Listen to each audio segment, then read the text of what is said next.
Happy Book Talk Tuesday. Okay, y'all, I just finished this book last night and I had to talk about it today. I stayed up way past my bedtime reading this book. It's Prairie Lotus by Linda Sue Park. It's fairly new, one of her new books that's out.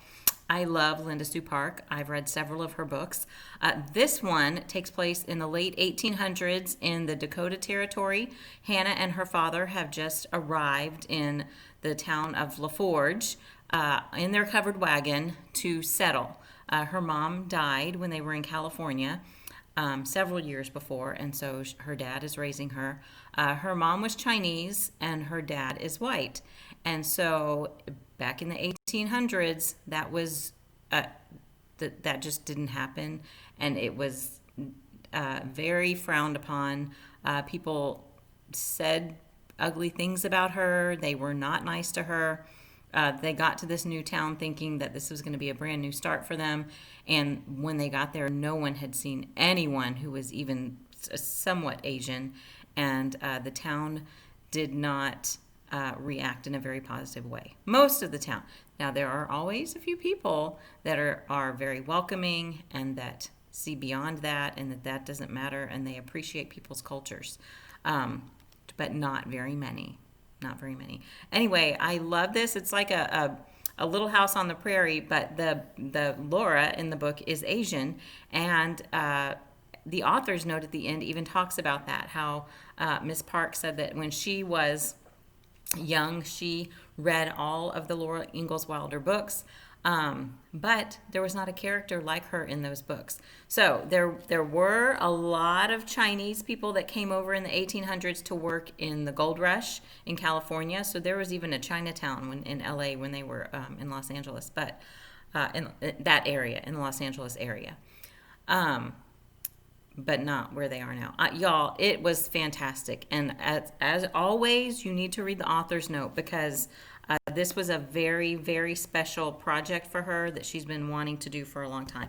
Loved it. Okay, so the others I have to show you on my phone. Y'all, this COVID is cramping my style. I don't like having to show you things on my phone. I would rather have the book, but I can't go to the library right now because mine's closed and the public library, you can't really go in there. Okay, so the next one I want to talk to you about is A Long Walk to Water. This is based on a true story. So all the books I'm telling you today are by Linda Sue Park. This is based on a true story about a girl in the Sudan in 2008 and a boy in Sudan in 1985. So the girl, every day, her job is to go get water from the pond twice a day. That is a 2-hour walk from where she lives. So every day she's walking 2 hours twice to go and get her family water.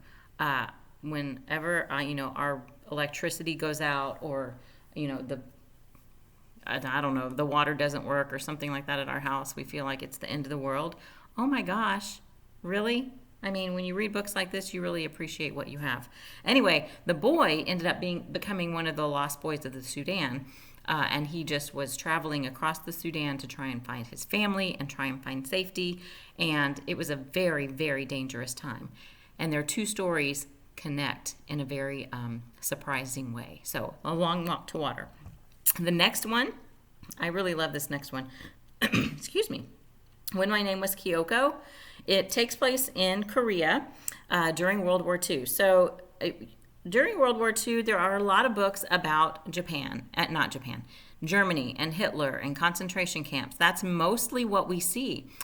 So I love when the authors are telling us different things that were happening during World War II, not just in Germany with Hitler. So Japan was just infiltrating Korea. They were taking over. They had taken over their culture and said, you can no longer speak Korean. We're changing your name. You have to have a Japanese name. You cannot fly your flag. You have to chop down all of your national trees. It was pretty bad. And there was propaganda being thrown around all the time. It was pretty bad. So the story is told by a brother and a sister.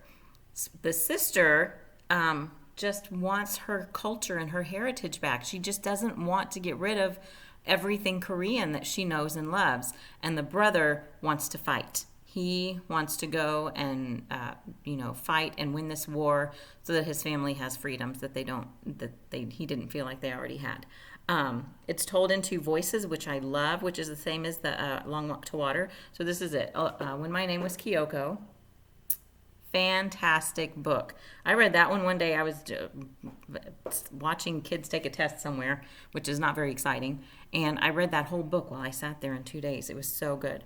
Okay, the other one I want to tell you about is A Single Shard. This one won a Newbery Award, also by Linda Sue Park. And it is about a special sort of ceramics that they were making in a certain area over in one of the Asian countries. I'm not really sure. But it really talks about how all the products that people make like this, all these just delicate pieces that they make, that is their blood, sweat, and tears that they put into this. And people work on these crafts for so long to be able to be masters at it. And it's about a boy who wants to be a master at this. And he is finding that it is not easy, and it's not always fun, and it's really, really hard work to do what he wants to do.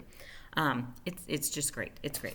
Okay, so you guys, I one day I'm going to have a whole bunch of books to show you because I'm going to be able to go back in the library. But until then, I'm going to show you on my phone. Anyway, all the books by Linda Sue Park you should pick up, especially Prairie Lotus. Oh my gosh, that was so good. All right, you guys have a great day and go read lots of books.